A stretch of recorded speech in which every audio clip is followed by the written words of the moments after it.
Γεια σας, είμαι η Βασιλική Ξυφτέρη, είμαι εκπαιδευτικός και όχι μόνο και πολλές φορές λαμβάνω ερωτήσεις από γονείς, παιδιά και φίλους και αυτό με έκανε να φτιάξω αυτό το κανάλι για να σας απαντάω με το δικό μου δημιουργικό και τρελιτσικό τρόπο. Η ερώτηση που έλαβα αυτή την εβδομάδα είναι από μία έφηβη, η οποία είπε: δεν έχω ιδιαίτερες παρέες στο σχολείο για να έχω φίλους, πρέπει να κάνω πράγματα που δεν μου αρέσουν. Τι θα πρέπει να κάνω λοιπόν για να έχω παρέες? Ποτέ μα ποτέ δεν κάνεις πράγματα που δεν σου αρέσουν για να έχεις φίλους ή φίλες ή μια ιδιαίτερη σχέση με κάποιον. Γιατί ο καλύτερος φίλος μας είναι ο αυτός μας και δεν θέλεις να τον απογοητεύσεις. Θέλεις να σέβεσαι, να αγαπάς και να προσέχεις τον άνθρωπο με τον οποίο είσαι 24 ώρες το 24ωρο για όλη τη διάρκεια της ζωής σου. Αν κάποιος λοιπόν σου πει να βλάψεις αυτόν τον άνθρωπο, θα τον αφήσεις? Είμαι σίγουρη πως όχι. Γιατί αξίζει. Πόσο φίλοι σου είναι αυτοί που σου ζητάνε να είσαι κάποιος άλλος άνθρωπος από αυτόν που πραγματικά είσαι? Αυτό είναι ένα άλλο ερώτημα που θέλω να το σκεφτείς, γιατί οι άνθρωποι οι οποίοι ουσιαστικά είναι δίπλα μας είναι οι άνθρωποι οι οποίοι έχουν αποδεχτεί και τα πρωτοενήματά μας και τα ελαττώματά μας. Οπότε, ναι, δεν μπορεί να μας δώσουν κάποια συμβουλή για αλλαγές ή για κάποια πράγματα που βλέπουν που θα μπορούσαμε όντως να τα διορθώσουμε, αλλά αυτό δεν σημαίνει ότι θα ακολουθήσουμε οπωσδήποτε τη γραμμή που μας λένε, προκειμένου να τους έχουμε δίπλα μας. Αυτά λοιπόν ήταν τα δύο πρώτα που ήθελα να σκεφτείς. Με ρωτάς τι να κάνεις. Είσαι λοιπόν στο σχολείο, έχεις κάποιες παρέες, θα ήθελες να είσαι ίσως μαζί τους. Για μένα το κύριο πράγμα που πρέπει να έχεις υπόψη είναι να θέσεις όρια και να δείχνεις σιγουριά για τα όρια αυτά. Όταν θέτουμε όρια, τι κάνουμε ουσιαστικά? Γνωρίζουμε τις αξίες μας και σκεφτόμαστε πολύ προσεκτικά τι είναι αυτό που εμάς μας καθορίζει.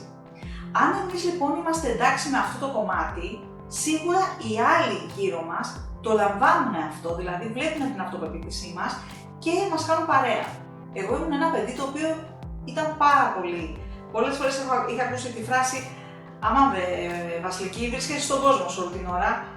Όμως είχα φίλους, ακόμα και στον περίεργο κόσμο που ήμουνα, γιατί μου άρεσε η ζωγραφική, μου άρεσε πάρα πολύ η Κίνα και η Ιαπωνία. Θυμάμαι τότε που είχαν βγάλει και το παρατσούκλι, μου φωνάζανε Κίνα ή η Ιαπωνία, οι συμμαθητές μου. Αλλά ωστόσο με κάναν παρέα, γιατί ήμουνα πάντα έτσι, είχα καλή διάθεση, ήμουνα πάντα πολύ προσιτή, θεωρώ δηλαδή δεν θεωρούσα ότι ο κάθε άνθρωπος έχει κάτι να μου δώσει και αυτή η στάση μου γενικότερα στη ζωή με έχει κάνει να είμαι ανοιχτή προς όλους.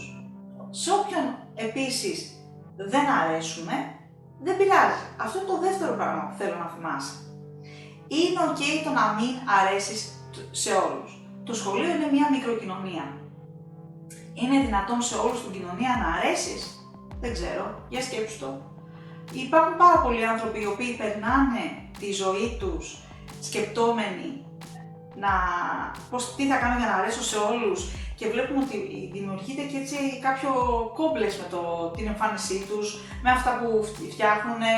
Είναι άνθρωποι οι οποίοι αναζητάνε συνέχεια αγάπη και είναι άνθρωποι που είναι γενικά γεμάτοι ανασφάλειες. Οι άνθρωποι οι οποίοι νιώθουν καλά με τον εαυτό τους είναι άνθρωποι οι οποίοι έχουν αποδεχτεί ότι ναι, είναι ok να μην είμαι καλά, να μην αρέσω σε όλους. Είναι κάτι απόλυτα φυσικό. Το άλλο που θέλω να θυμάσαι, το τρίτο κομμάτι, είναι ότι βρίσκεις παρέες που σε θέλουν ακριβώς όπως είσαι. Θέλω να σκεφτείς να πας λίγο στο νηπιαγωγείο, γιατί τα νήπια τα οποία δεν έχουν επεξεργαστεί πολλά πράγματα είναι αυτά που πολλές φορές μας δείχνουν τον δρόμο και μας λένε ακριβώς τι να κάνουμε. Αν λοιπόν πας σε ένα νηπιαγωγείο, θα δεις ότι τα νήπια ξέρουν πάρα πολύ καλά με ποιους πρέπει να είναι και με ποιους θα κάνουν παρέα.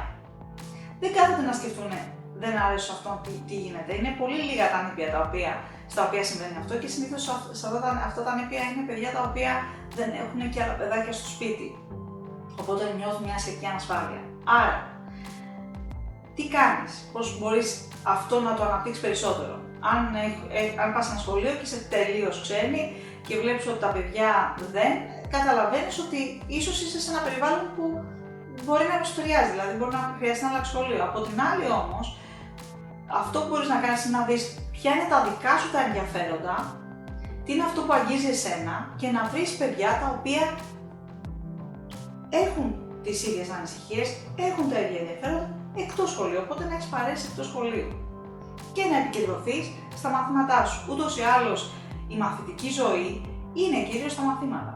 Ναι, μπορείς να κάνεις και φιλίες, αυτό μπορεί να σε βοηθήσει ίσως και μια κοινή εργασία που μπορείς να πάρεις με κάποια συμμαθήτρια ή κάποιο συμμαθητή σου. Οπότε να το επιδιώξεις αυτό, να επιδιώξεις ομαδικές εργασίες.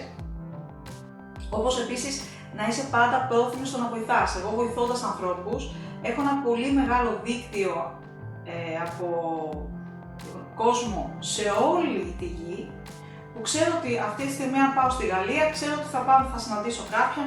Αν πάω έτσι όταν έμενα στην Τουρκία, γιατί έχω μείνει 2 χρόνια στην Τουρκία, δίδασκα σε ένα διεθνές σχολείο, και όταν πήγα εκεί, κατευθείαν είχα άτομα που εγώ δεν τα είχα ξανασυναντήσει, αλλά επειδή είχα φίλους στην Αμερική, οι οποίοι τους είχαν φίλους κτλ., συστηθήκαμε έτσι. Οπότε να ξέρεις ότι γενικά ο κόσμος είναι τόσο μικρός και τόσο μεγάλος όσο εμείς τον κάνουμε.